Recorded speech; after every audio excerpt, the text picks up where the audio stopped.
해주는 인터뷰 시작합니다. 오늘은 대한민국의 해양 정책에 큰 역사를 만들고 있는데요. 해양수산부의 부산 이전, 북극 항로의 개척, 유엔 해양총회 유치 등을 이끌고 있습니다.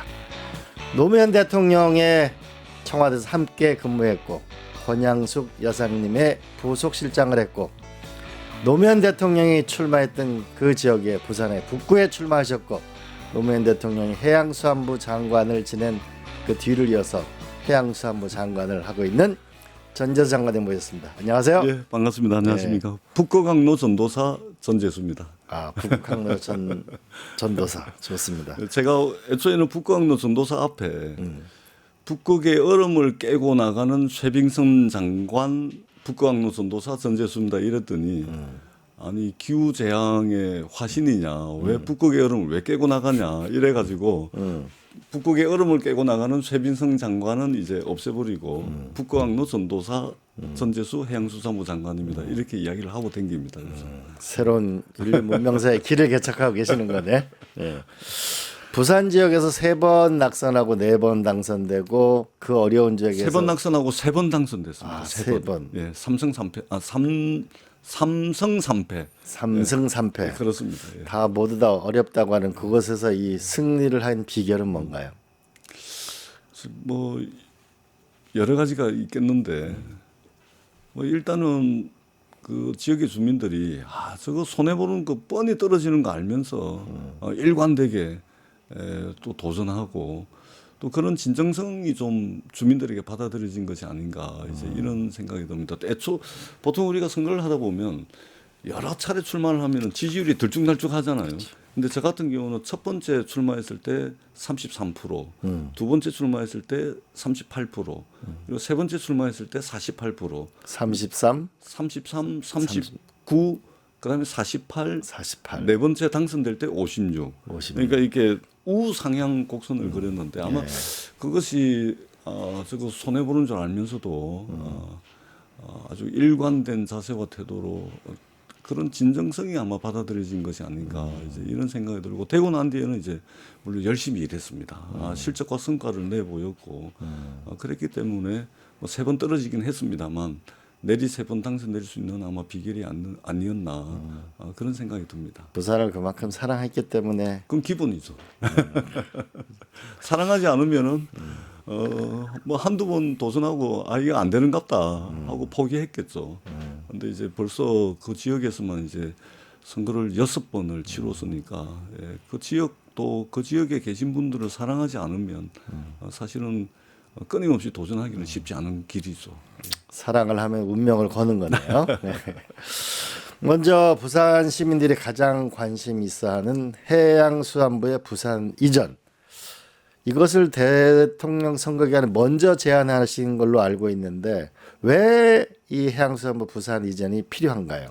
사실은 제가 출마를 하려고 준비를 했던 겁니다. 아, 근데 이제 뭐 출마할 수 있는 여건도 안 되고 실력과 능력도 안 되고 그래서 이제 열심히 준비한 것인데 이것을 이재명 후보의 공약으로 만들고 그리고 모든 공약이 국정 과제가 되는 건 아니지 않습니까? 그렇습니다. 예, 그래서 공약으로 만들고 또 이 공약이 살아남아 가지고 국정 과제가 되고 뭐 이런 과정을 거쳐왔는데 일단 첫 번째는 이재명 대통령께서 이 북극 항로에 대한 공부가 너무 잘 돼 있었습니다. 그리고 북극 항로를 제대로 준비하고 선점하려면 무엇이 필요한지에 대한 학습이 너무 준비가 잘 돼 있었습니다. 예. 그래서 이제 북극 항로 시대가 오고 있고 북극 항로 시대를 제대로 준비하고 선점하려면 전략 도시, 거점 도시가 필요하고 그것이 바로 부산이고 이 부산을 해양 수도로 해가지고 부산, 울산, 경남을 해양 수도권으로 묶어내고 또 북극 항로가 가져오게 될 직접적이고 간접적인 경제 효과를 다 흡수를 해가지고 여수, 광양에서 부산, 울산, 포항에 이르는 이 권역을 북극 항로 경제권력으로 만든다면 대한민국이 수도권 일극 체제를 극복하고 다극 체제로 나아갈 수 있는 그 첫 단추, 첫 마중물 역할을 해수부 부산 이전부터 시작해야 된다.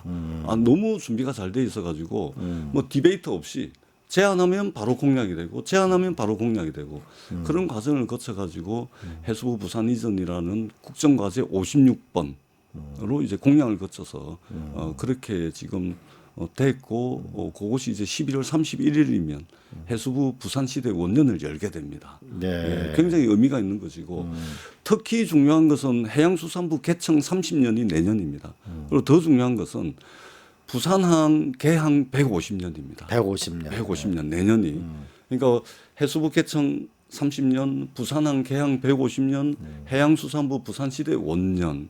우리가 계획을 한 것은 아닌데 이게 하다 보니까 이게 뭔가 이게 구군과도 연결되는 것이 아닌가 이제 느낌이 올 정도로 굉장히 그런 시기적으로 딱 일치하는 그런 계기가 됐던 것 같습니다. 좀 가슴이 웅장해지는데 이 북극항로라는 인류 문명사의 새로운 길을 열고 거기에 핵심적인 거점 도시로서 부산이 있고 그렇습니다. 거기에 해양수산부 이전을 해서 그렇습니다. 예. 엔진을 확실히 달자. 정확하게 보셨습니다. 그런데 이제 북극항로라는 것은 잘 아시겠지만 인류 문명사에 길이라는 것은 항상 길을 통해서 새로운 문명이 탄생을 했습니다. 네. 예를 들면은 기원전에서부터 시작됐던 우리가 실크로드 길, 네. 그다음에 이 동남아시아에서 유럽까지 갔던 향신록길, 그다음에 최근 150년 사이에 가장 큰 무역 질서의 혁명을 몰고 왔던 150년 전에 수에즈 운하, 이 전부 길이거든요. 그렇죠. 길을 통해서 새로운 문명이 탄생을 했고 새로운 경제 패권, 경제 지도가 바뀐 이런 이제 이 역사적 사실이 있습니다. 그리고 지구상의 마지막 남은 길이 북극항로입니다. 남극은 얼음이 녹으면 대륙이거든요. 그건 땅입니다. 근데 북극은 얼음이 녹으면 새로운 바닷길, 새로운 뱃길, 새로운 항로가 열리는 것입니다. 지구상의 마지막 남은 길을 통해서 대한민국에 찾아온 이 기회를 우리가 제대로 준비하고 지금 사실은 조금 늦었거든요. 러시아라든지 특히 중국 같은 경우는 굉장히 준비가 빠릅니다. 작년 한 해 무려 북극항로를 35번을 왔다 갔다 하면서 이미 시범운항을 다 끝냈고 올해 9월 23일 날 중국 하이제 해운이라고 여기 해운 선사에서 중국 닝보에서 출발을 해가지고 베링 해협을 거쳐가지고 북극항로를 따라서 유럽의 폴란드, 독일, 네덜란드를 거쳐서 영국에 도착을 했는데 수에즈 운하보다 시간은 20일이 절반이 단축이 되고 예. 엄청난 이제 물류혁명이 시작이 된 것이죠. 그래서 세계 최초로 중국이 세계 상업운항 네트워크에 북극항로가 편입이 됐고 아크틱 익스프레스 서비스라 그래가지고 세계 최초로 북극항로 전기 컨테이너 노선을 개설을 했습니다. 우리도 이제 발빠르게 나가야 되겠네요. 엄청 빨리 준비해야 됩니다. 그런데 많은 분들이 과연 부산의 해양수산부 이전이 진짜 되긴 되는 거냐? 연내에는 확실히 되나요? 어떻게 되는 건가요? 이게? 그렇습니다. 지난 20년 동안 해양수도 부산, 해양수도 부산, 해양수도 부산이라고 노래를 불러왔습니다. 네. 여야를 막론하고 해양수도 부산 하겠다고 그래놓고 선거 끝나면 전부 내몰라라 했습니다. 맞아요. 이 세월이 20년입니다. 그래서 20년. 부산 사람들은 저것들 또 해양수도 부산 이야기한다. 이제 믿지를 않았습니다. 지난번에 이재명 후보께서 해양수도 부산 이야기를 했을 때도 또 20년 동안 우라먹었던 거 또 우라먹는갑다 그랬는데 이게 공약을 거쳐서 국정과제 56번이 되고 지금 12월 31일까지 해양수산부를 부산으로 완전 원샷으로 해수부 공직자 850명이 한꺼번에 다 내려갑니다. 12월 31일 31일까지는 다 되고 그 전에 개청식을 하게 될 겁니다. 그러니까 부산 시민들께서는 야 이게 되긴 되는구나. 정말 거짓말이 아니었구나. 전재수 의원이 하면 되긴 되는군요. 이 부산 이전 특별법 뭐 이런 것까지 만든다는데. 그렇습니다. 네. 예, 일단은 이제 말로는 못 믿겠다. 네, 법으로 그렇습니다. 예산으로 확보하자. 그래서 이게 그 해양수산부 이전 특별법이 아니고 정확하게는 부산 해양수도 이전기관 지원에 관한 특별법입니다. 이게 뭐냐면 왜 중요하냐면 이게 대한민국 법 체계상 이게 부산을 해양수도로 스펙을 팍팍 한 겁니다. 부산을 해양수도로 규정을 한 겁니다. 네. 부산 해양수도 이전기관 지원 특별법이거든요. 부산 해양수도 이전기관 지원에 관한 특별법이기 때문에 부산이 해양수도로 규정을 해버린 겁니다. 그러니까 예를 들면 강원도는 관광수도라 그러잖아요. 제주도는 환경수도라 그러잖아요. 전남은 그 수산 수도라 그러거든요. 그리고 지난 20년 동안 부산을 해양 수도로 그랬는데 정치적 수사로서 또는 자기들이 원하는 바를 그런 식으로 이제 스스로 불러왔는데 안과가 없는 찐빵이었는데 그렇죠. 그런데 부산을 대한민국 법 체계상 부산 해양 수도로 규정을 한 겁니다. 대단히 의미가 이건 이제 부산을 빼다 박도 못하는 해양 수도가 된 겁니다. 예. 그래서 해수부뿐만이 아니고 이 특별법에는 해수부뿐만이 아니고 산하공공기관 이전 기관이 더 있는가 봐요. 법률을 그렇습니다. 이름을 보니까 어떤 그렇습니다. 게 있죠? 해양수산부는 기본이고 예. 해양수산부의 산하공공기관 그리고 여기에다가 민간 기업들까지 부산으로 이전을 하게 되면 세제 지원부터 시작해가지고 직원들의 정주 여건에 이르기까지 해양 수도를 만들기 위한 여러 가지 지원 근거들을 예산으로서 지원할 수 있는 지원 근거들을 이 특별법에 담아놨습니다. 네. 그렇기 때문에 이재명 정부가 얼마나 강력한 의지를 가지고서 대한민국의 수도권 일극 체제를 극복하고 이 한반도 남단에 새로운 성장 거점과 성장 엔진을 만들려고 하는지 이 강력한 의지를 이 법안에 반영을 한 것입니다. 대단히 중요한 법입니다. 그럼 일부 비판에서 뭐 해양수산부 밖에 안 가는 거다. 기능 강화가 없다. 이게 다 거짓말인 거네요. 전부 거짓말이고요. 네. 그다음에 해양수도의 해양수산부의 조직을 강화하고 기능과 역할을 강화해야 된다 그래가지고 차관을 하나 더 만들어라. 또는 야당에서 또는 뭐 일부에서 산업부의 조선해양 플랜트 기능을 해수부가 가져와야 된다.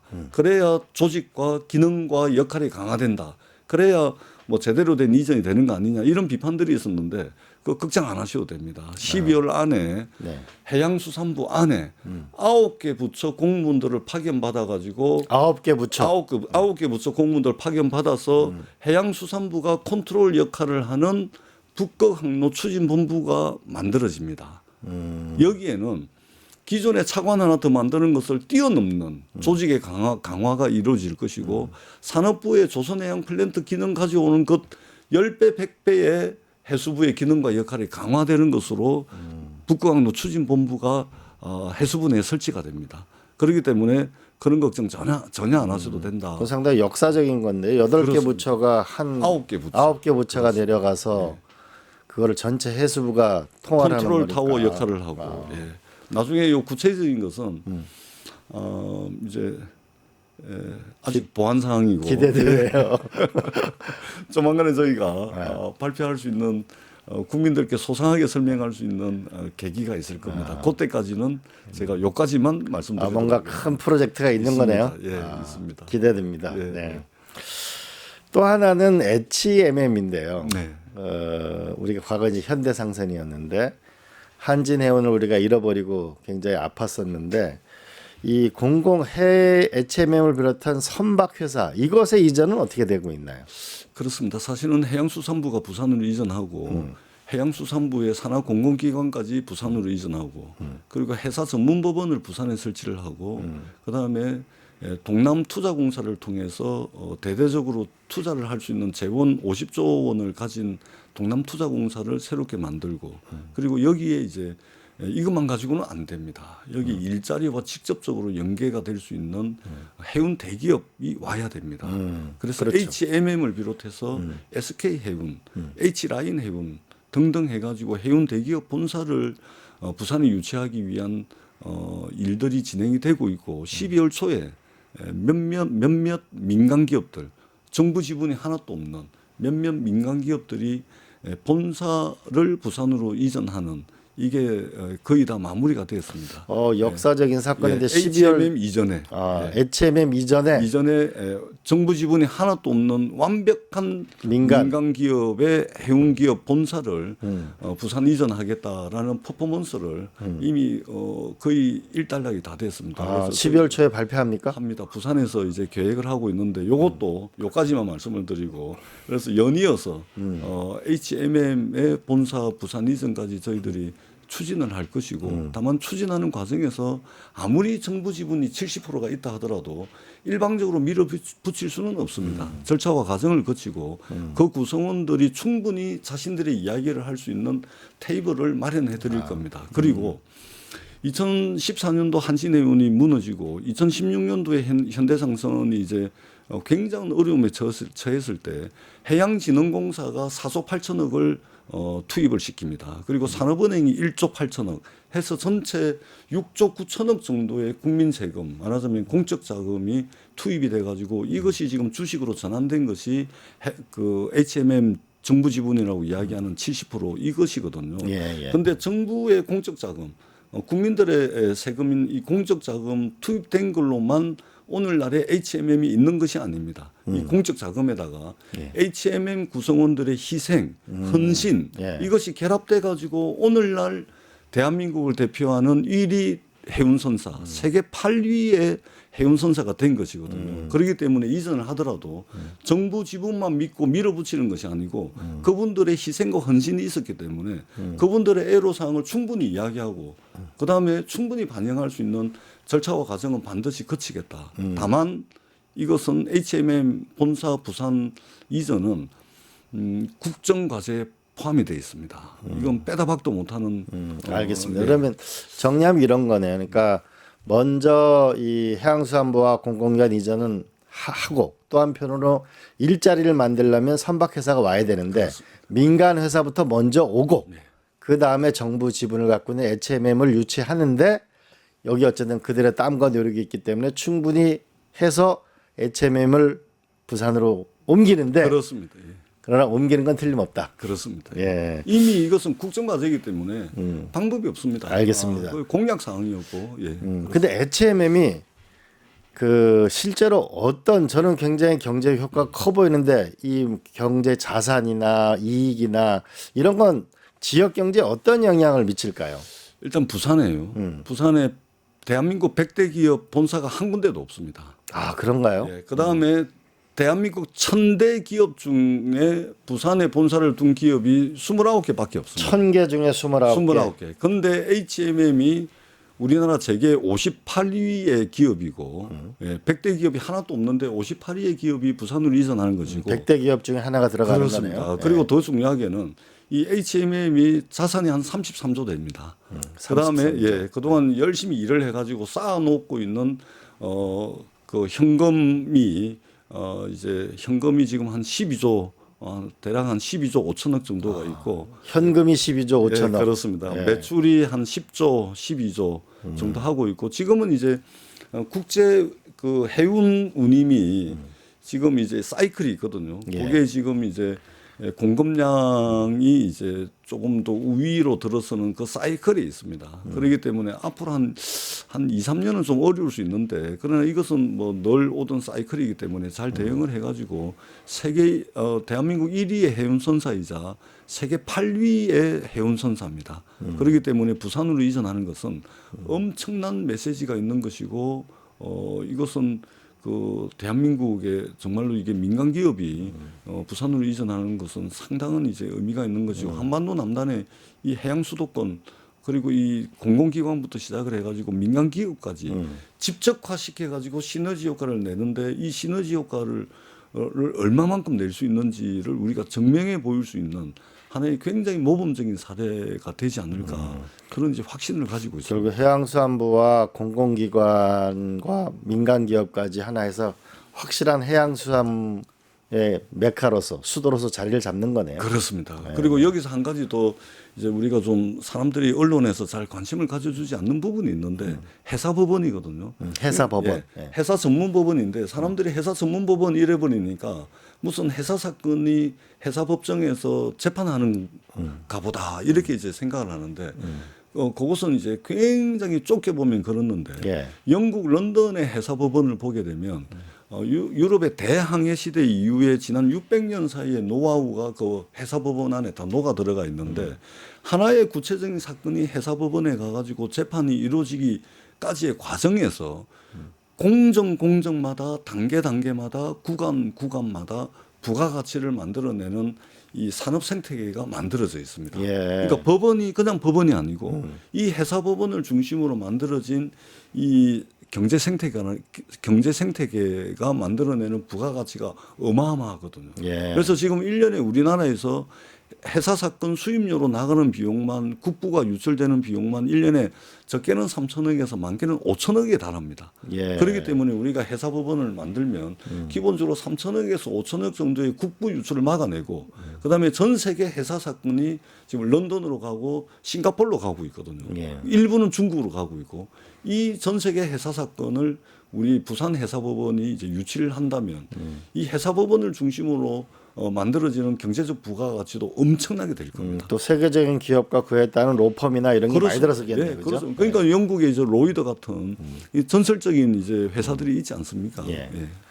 근데 제가 이제 부산 기업인들을 만나보면 HMM이 갖고 있는 산업은행 지분, 과연 이 지분이 어떻게 되느냐가 굉장히 관심을 갖고 있던데 이건 어떻게 될까요? 이 지배구조 문제와 관련해서는 저희들이 아주 큰 이제 원칙만 가지고 있습니다. 예. 예, 첫 번째는 대한민국의 기간 산업으로서 해운업을 바라봐야 되고 그리고 그런 차원에서 HMM의 지배구조 논의가 시작돼야 된다는 것이고 두 번째는 대한민국의 해운 산업 발전이라는 대전제 하에서 HMM의 지배구조가 논의가 될 겁니다. 지금은 당면에서는 HMM의 부산 이전이 급박한 문제이기 때문에 지배구조 문제는 일단은 좀 뒤로 좀 돌려놓고 다만 저희들이 이전에 구상을 했던 것은 HMM이 해양 수도를 대표하는 그리고 대한민국을 대표하는 해운 선사이면서 그 성과도 가능하면 국민들이 좀 함께 누리는 이런 형식의 어떤 지배구조 모델이 필요하지 않을까 이제 이런 이제 그 기본적인 생각을 가지고 있고 그런 차원에서 이제 싱가포르 여러 가지 이제 모델이 있죠. 예. 이런 것들도 좀 보고 있는데 아직까지 지배구조 문제를 논의하기에는 좀 시기상조다. 일단 부산 이전이 가장 급선무다 이렇게 생각을 하고 있습니다. 부산 이전이 급선무다. 그렇습니다. 근데 제가 그 싱가포르 노무현 대통령 해양수산부 장관을 했잖아요. 그러니까 PSA라고 연구해 보는 전 세계 항만을 경영하는데 한 5만 명 이상을 고용하고 그렇습니다. 있는데 그런 걸로 보면은 일부 기사에 의하면은 하나그룹의 4개 계열사, 뭐 우리 하나오션이나 이런 데서 HMM이 산업은행의 지분을 인수하겠다. 또 한편은 화주인 포스코가 인수 계획이 있다. 뭐 이런 얘기가 있던데 그러면은 이 HMM이라는 회사가 있고 여기에 선박 회사가 들어가고 화주가 들어가면 이건 세계적인 회사가 될 텐데. 그러니까 저도 이제 그런 부분들을 좀 고민을 해봤는데 예를 들면 포스코가 1년에 이제 자기네들 이제 그 화물을 운반하는데 드는 비용이 한 3조 정도 되거든요. 3조요. 3조. 예. 그래서 3조의 물류 비용을 지금 쓰고 있는데 그래서 포스코도 여기 이제 주안점을 둬가지고 이전에 거양 해운이라고 이제 그 해운 선사를 인수를 했었습니다. 아, 그런 적이 있었군요. 예, 예. 그래서 3조 원을 아껴야 되겠다. 그래가지고 이제 그 거양 해운을 인수를 했었는데 망해버렸습니다. 예. 그 다음에 지금 포스코에 3조 원 가량 되는 이제 화물을 실어 나르고 있는 국내 선사들이 있거든요. 그러면은 그 물량이 줄어버리는 겁니다. 1년에 3조 가량의 물량이. 그렇겠네요. 그러면 대한민국 전체 해운 생태계가 좀 이게 좀 망가질 우려가 흔들릴 있거든요. 수가 있겠네요. 예, 그렇습니다. 그리고 이 그 해운 산업은 그 자유시장 경쟁 체제가 아닙니다. 시장 진입이 자기가 자본이 있다고 그냥 진입할 수 있는 것이 아니고 그렇죠. 해운 산업 자체가 이제 육해 공군 그다음에 해운업이라고 할 정도로 이제 대한민국의 어떻게 보면 사군에 해당하거든요. 비상 사태가 발생하거나 전쟁이 발생을 하게 되면 배를 징발하거든요. 왜냐하면 전략 물자를 실어 날라야 되고 그러기 때문에 그래서 일반적으로도 우리가 평상시에도 국가 필수 선박을 지정을 해가지고 예산 지원을 하거든요. 그렇죠. 거기에 이제 국적 그 이제 해기사들 그 예산 지원까지 하고 있는 마당에 그래서 이제 그런 이제 우려도 좀 있고 해서 이 부분은 추후에 이제 업계와 또 전문가들과 함께 좀 머리를 맞대 가지고 신중하게 좀 해야 되지 않을까 그런 생각을 하고 있습니다. 예. 부산 상공회의소는 기대가 엄청 크던데. 그렇습니다. 얼마 전에 부산 상공회의소에서 해수부 부산 인선을 축하한다고 임원진들이 양재생 회장님 비롯해가지고 임원진들이 세종 정부 청사까지 오셔가지고 저희들 이제 환영한다라는 이제 말씀도 주고 가시고 전폭적인 지지를 보내주고 계시고 또 나중에 민간 기업들이 이전할 때 이전기관 지원 협의체도 만들어가지고 환대하는 그런 분위기들을 상당히 많이 만들어주고 있습니다. 그런데 제가 지금 해수부 부산 이전이 마치 부산만을 위한 일인 것처럼 제가 지금 계속 말씀을 드리는데 짧게 좀 말씀을 드리자면 해양수산부의 부산 이전은 좁게는 부산을 위한 일이고 조금 더 넓게는 부산, 울산, 경남을 위한 일이고 조금 더 넓게는 여수, 광양, 부산, 울산, 포항에 이르는 이 경제권력을 만드는 일이고 근본적이고 근원적으로는 서울 수도권 중심의 일극체제. 그러니까 서울 수도권은 지금 미어 터져 가지고 죽는 상황이고 서울 수도권을 제외한 나머지는 말라 비틀어져 죽는 상황이기 때문에 이 해수부 부산 이전을 통해서 우리가 만들어내는 성과는 근본적이고 근원적으로는 대한민국을 위한 일이다. 서울 수도권과 그 여타 지역이 미어 터져 죽지 않게 말라 비틀어져 죽지 않게 함께 살 수 있는 길이다. 이런 말씀을 제가 꼭 좀 드리고 싶습니다. 네. 그 부산 가니까 이 부산이 해밍웨이 소설 노인과 바다가 아니고 그렇습니다. 노인과 아파트라고 그런 좀 어려운 말씀이 있으셨는데 이번이 부산 상공인들이나 부산 시민들은 상당히 희망을 주고 있는 것 같고 이 희망이 북극항로라는 큰 새로운 인류사의 문명의 길을 만들면서 대한민국 전체 바닷가 전체에 그렇습니다. 있는 도시는 물론이고 새로운 역사를 쓰는 것이다. 그렇습니다. 그리고 근데 이제 또 하나는 이런 게 있을 수 있잖아요. 자, 이제 그러면 해양수산부와 공공기관 이전이 가고 또 하나는 거대한 우리가 삼복회사가 또 함께 가고. 근데 이게 또 하나 경제가 일어나려면 돈이 투자가 많이 돼야 되잖아요. 그렇습니다. 예. 결국 투자가 일어나야 이 해양수도로서 또 새로운 경제가 일어날 텐데 그런 거 보니까 이 동남권 투자공사, 동남권 그렇습니다. 투자은행 이런 얘기가 있던데 이거의 실체는 뭐죠? 그렇습니다. 정확한 지적을 해주셨는데 기업도 가고 공공기관도 가고 중앙정부도 내려가는데 기본적으로 이것만 가지고 되지가 않습니다. 예를 들면은 저희가 이제 북극항로 시대가 열리게 되면 다양한 화물의 종류가 생길 겁니다. 물론 초반에는 벌거선 위주로 해가지고 원유, 곡물, 뭐 LNG 이게 주요 화물이 되겠지만 시간이 지나면서 화물의 종류도 다양해지게 될 텐데 그러면 화물의 종류가 다양해지면 부산항이 다 처리를 할 수가 없습니다.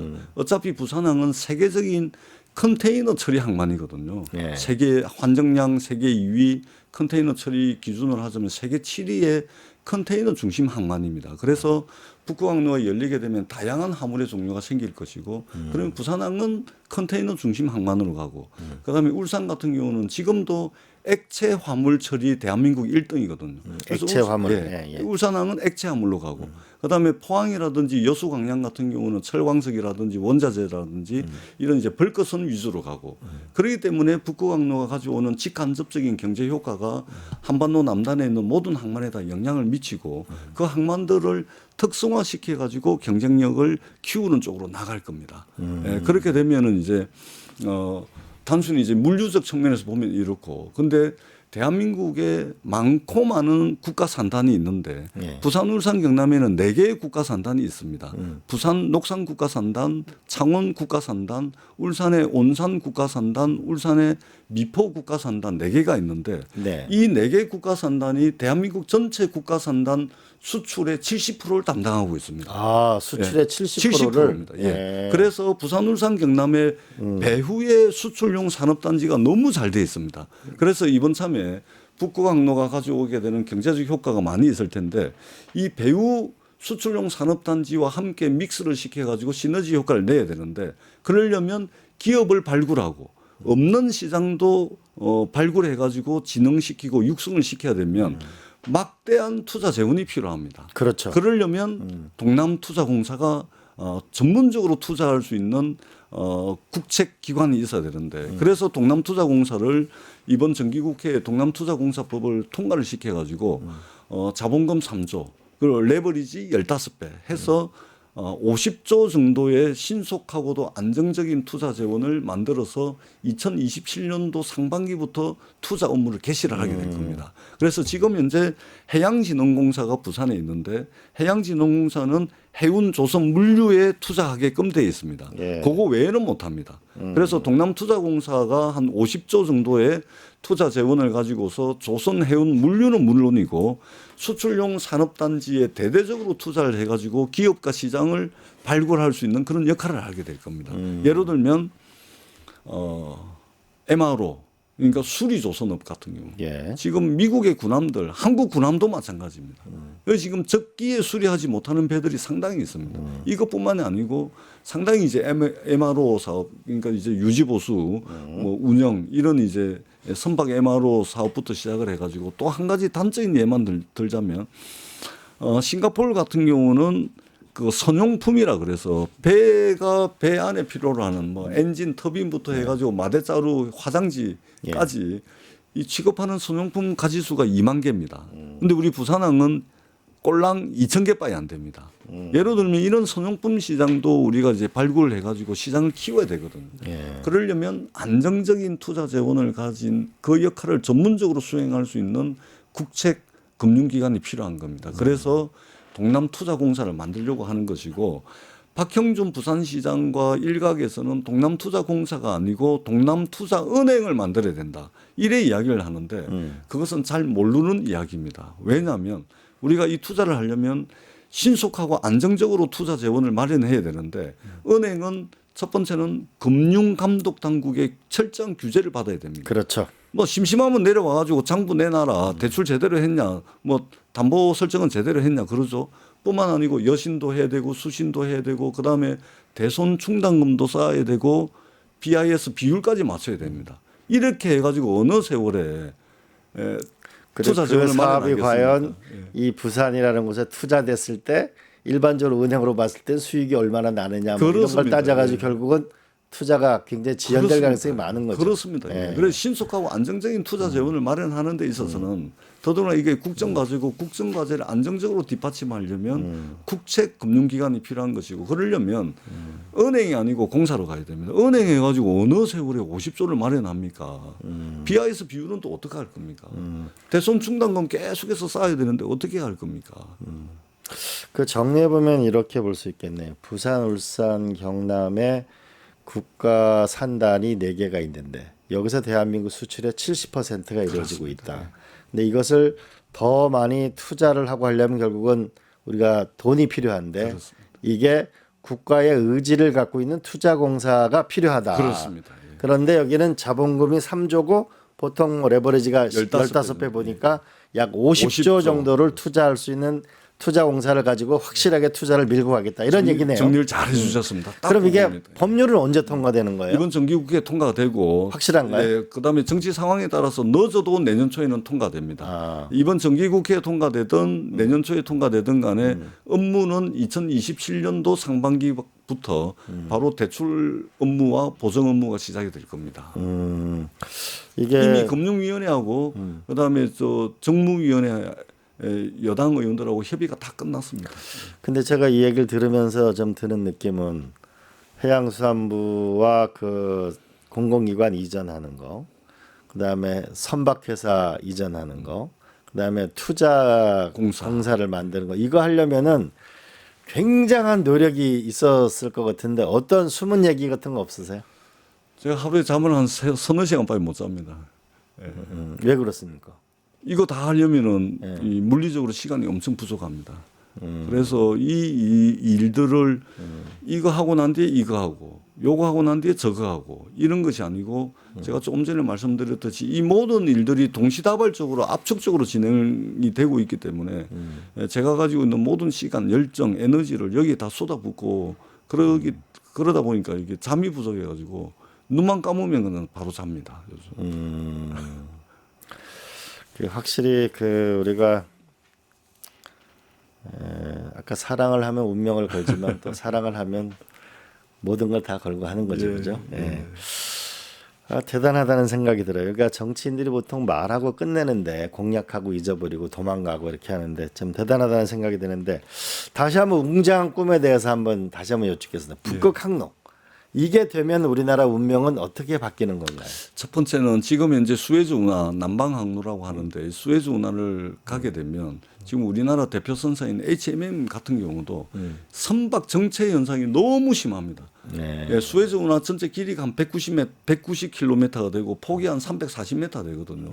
그 좁은 수로를 통해 가지고 이게 선박 정체 현상이 너무 심합니다. 이게 수에즈 운하가 340m밖에 안 되는군요. 폭이 340m 빠이 안 됩니다. 거기에 세계적인 지금 예, 모든 배들이 다니는 보통 거네요. 컨테이너선 길이가 300에서 400m입니다. 기본적으로. 그래가지고 지난번에 컨테이너선이 수에즈 운하를 대각선으로 이렇게 가로질러 가지고 한번 좌초된 적이 좌초된 적이 있었죠. 다 막혀버리는 겁니다. 그 정체 현상이 너무 심하고 그 다음에 서아프리카 지역에 풍년이 들면 서아프리카 지역의 사람들이 농민인데 이게 흉년이 들면 해적이 대쁩니다. 예. 때로는 농민이다가 뭐 작년에는 농민하다가 올해는 또 해적이 대쁘고 내년에 또 농민하다가 내후년에 해적이 대쁘고 그러니까 이게 걷잡을 수가 없습니다. 예. 그다음에 여기 중동 정세가 또 불안하기 때문에 방법이 없습니다. 그래서 지금 현재도 HMM 같은 이제 해운 선사들이 수에즈 운하를 바로 안 가고 뭐 계속 공해상에 떠 있어야 되는 경우도 있기 때문에 희망봉을 돌아가지고 네덜란드 로테르담으로 가게 되는데 이 경우에도 수에즈 운하를 통해서 가면 22,000km인데 희망봉을 돌아가면 26,000km입니다. 예. 네, 수에즈 운하를 통해서 부산항에서 출발해 로테르담까지 가게 되면은 40일 걸리는데 희망봉을 돌아가면 55일 걸립니다. 근데 지금 이제 북극항로를 가게 되면 15,000km에 20일이면 갑니다. 15,000km에 20일. 네. 네. 이것은 그리고 비용으로 따지자면은 수에즈 운하 적체되는 거, 이 정체되는 거 빼고서도 수에즈 운하를 통해서 가게 되면은 380만 달러, 희망봉을 돌아가면 420만 달러.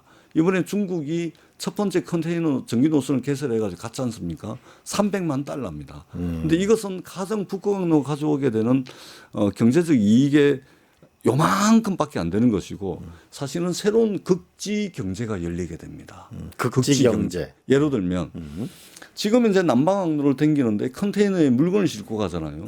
그러면 그 컨테이너의 역할은 그 컨테이너 안에 든 물건을 온전한 형태로 보관을 하면서 이제 가는 것인데 북극항로는 영하 30도, 40도까지 떨어지는 게 다반사입니다. 그러면은 지금 이제 컨테이너 가지고서 그 안에 실려 있는 물건이 이슬이 맺힌다든지 온전한 모습으로 보관을 할 수가 없습니다.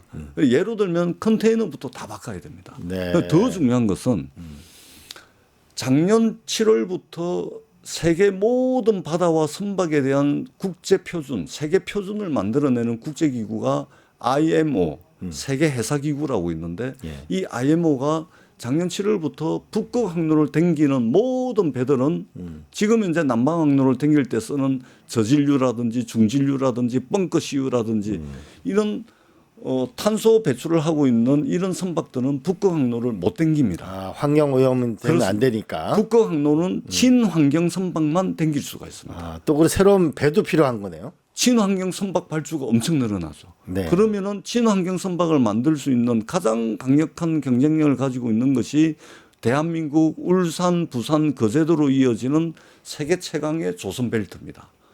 그렇기 때문에 우리가 친환경 선박에 대한 발주가 이루어질 것이고 이것에 가장 큰 수혜를 보는 것이 대한민국이 될 것이고 그리고 배를 만드는 그 전방 산업과 후방 산업, 연관 산업의 시너지 효과가 엄청납니다. 여기에는 선박 금융도 들어가야 되고 선박 보증도 들어가야 되고 여러 가지 전후방 연관 산업에 미치는 효과가 엄청나기 때문에 그리고 이것을 불경 배후에 있는 수출용 산업단지와 적절하게 믹스를 시킨다면 서울 수도권과 대등하게 경쟁할 수 있는 경제 공동체를 한반도 남단 땅에 만드는 겁니다. 그러면 대한민국이 성장 엔진 하나만 가지고서 위태롭게 달랑달랑 날고 있는 지금 이 현실을 타개하고 성장 엔진을 한반도 남단에 하나 더 만들어 가지고 안정적이고 지속 가능한 성장이 가능케 할 수 있다.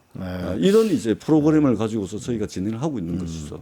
근데 제가 이거 진행하면서 느끼는 게 어떻게 이렇게 많은 통계를 아무 자료 없이 이렇게 다 보시고 그러죠. 열심히 준비했습니다. 열심히 준비, 열심히 공부했고 그동안 이제 여러 전문가들 만나고 업계에 계신 분들 만나고 고민하고 그리고 실제 이게 해양수산부 중앙정부 하나를 부산으로 옮긴다는 일은 보통 일이 아니거든요. 그렇죠. 그러려면 많은 검토가 해야 됩니다. 섣불리 해가지고 다른 것도 아니고 중앙정부 하나를 옮기고 세계적인 해운 대기업 본사를 부산으로 이전하는데 대충 준비해가지고 되겠습니까? 그래서 많은 사람들이 러시아에 대한 국제 제재가 있는데 북극 항로가 가능하냐? 북극의 얼음이 녹긴 녹냐? 언제 녹냐? 북극 항로가 열리더라도 기항지가 없는데 상업 운항이 가능하냐? 여러 가지 비판들이 있는데 이 모든 것에 대한 검토를 다 끝내고 저희들이 결단을 하고 가능성을 보고서 추진하는 것이기 때문에 이게 전문가 수준 이상으로 알아야 이거를 이제 책임 있게 할 수가 있는 것입니다. 확실히 사람은 아는 것만큼 보고 본 것만큼 안다는 느낌이 많이 드는데요. 정말 존경스럽습니다. 자, 마지막으로 해양수산부 장관으로서의 포부, 그다음에 부산 시민에게 하시고 싶은 말씀 해주시죠. 대한민국이 그동안 힘들고 어려운 와중에 서울 수도권 일극 체제로 성장을 해왔습니다. 고도 성장을 해왔고 압축적인 성장을 해왔습니다. 이제는 이 고도 성장, 압축 성장의 모델이었던 서울 수도권 일극 체제는 대한민국의 지속 가능한 성장을 담보할 수가 없습니다. 오히려 장애물이 되고 있습니다. 아까도 말씀드렸듯이 서울 수도권은 미어 터져서 죽고 나머지 지역은 말라 비틀어져 죽고 있습니다. 미어 터져 죽거나 말라 비틀어 죽거나 죽는 것은 매 한 가지입니다. 그렇기 때문에 우리는 서울 수도권과 대등하게 경쟁할 수 있는 경제 꽃역을 만들고 경제 공동체를 만들어 가지고 서울 수도권 일극 체제가 다극 체제로 나아가는 길만이 대한민국이 생존하고 살아갈 수 있는 유일한 길입니다. 그렇기 때문에 북극항로 시대라는 새로운 기회가 왔고, 그렇기 때문에 여기 부산을 해양 수도로 만들고 부산, 울산, 경남을 해양 수도권으로 묶어내고 여수, 광양에서 울산, 포항에 이르는 이 꽃역을 북극항로 경제 꽃역으로 만들어 가지고 대한민국의 다극 체제를 해수부가 컨트롤 타워가 돼 가지고 만들어내겠다. 이것이 대한민국이 살 수 있는 유일한 길이고 대한민국이 새로운 다극 체제로 나아가는 그 전환점이 될 것이다. 이런 사명감을 가지고 열심히 일을 하고 있습니다. 그래서 제가 해야 될 일은 이 모든 일들이 어떤 장관이 오든 어떤 정권이 들어서든 돌이킬 수 없는 대세로 만들기 위해서 콘크리트보다 더 단단한 인프라를 반드시 깔겠다라는 다짐의 말씀을 우리 청취자 여러분들께 꼭 드리고 싶습니다. 열과 성을 다해서 일하겠습니다. 좀 가슴이 웅장해지는데요. 노무현 대통령의 꿈이, 노무현 해양수산부 장관의 꿈이 이 부산을 싱가포르를 넘어서는 도시를 만드는 거였는데, 그렇습니다. 정말 장관님 감사합니다. 예. 아니 불러주셔서 고맙습니다. 멋진 꿈을 이뤄주시기 바랍니다. 저는 오늘 그 전재수 장관님하고 인터뷰를 하면서 이런 생각이 듭니다. 이 세상에는 정치를 하는 사람 중에는 정치꾼이 있습니다. 자기 혼자 그냥 당선되는 거, 정치꾼이 있습니다. 또 하나는 정치가가 있습니다. 정치인이 있습니다. 정치인은 정책을 잘 만들어서 국민의 삶을 바꾸는 사람입니다. 또 하나는 정치가가 있습니다. 지도의 운명을 바꾸는 거죠. 나라의 운명을 바꾸는 사람이죠. 저는 그걸 정치가라고 생각합니다. 그러면서 오늘 전재수 장관님의 인터뷰를 보면서 바로 이 북극항로라는 인류사의 새로운 문명의 길을 만들게 되면서 대한민국도 부흥하고 부산, 울산, 경남과 여수부터 포항까지 대한민국의 바닷가의 도시가 다시 한번 일어서는 것. 서울 중심의 일극체제가 아니고 지방도 함께 사는 것. 그런 세상을 원대하게 꿈꾸는 정치가의 모습을 봅니다. 또 한편 우리 김재철 회장이 계시는데요. 우리 옛날 부산에 있는 지금 부경대학교인데 그분이 이런 책을 썼습니다. 지도를 거꾸로 보면 대한민국의 미래가 보인다는 말씀을 하셨는데 우리 전재수 장관께서 대한민국의 원대한 미래를 꼭 이루어지시기 바랍니다. 열심히 일하겠습니다. 예, 부산 시장 후보 여론조사도 1등을 달리고 있는데요. 멋진 그거 고민할 여력은 아직 없습니다. 그렇군요. 예. 멋진 대한민국을 만들어 주시는데 힘써 주시기 바랍니다. 고맙습니다. 고맙습니다. 증권홍합